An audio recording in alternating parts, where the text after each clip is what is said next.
It all starts in 1970, and frankly, we in 1970 had more in common with the Bronze Age than we do with modern culture. In 1970, you got your news through one of three different TV stations or the morning or evening newspaper. You had one phone in your house, maybe two if you were really rich. It sat on the kitchen counter and had a long cord so that you could walk to the couch and have a conversation while your parents listened in to your conversations with your high school girlfriend.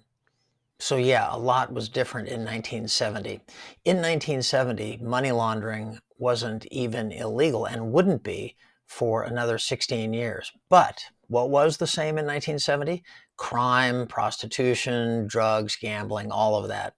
And the government had an interest in seeing where money was going and keeping illicit money out of the legitimate financial system. So in 1970, the Bank Secrecy Act was passed, and by which the government was attempting to see where money was going. California fought it on a number of grounds, but ultimately lost in the Supreme Court. The Supreme Court holding that the government had a legitimate interest in knowing when illicit funds came into the financial system.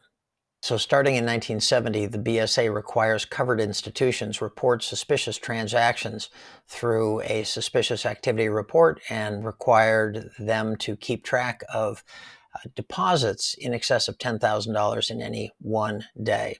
But remember, in 1970, money laundering was not yet illegal. That was going to take a little more time.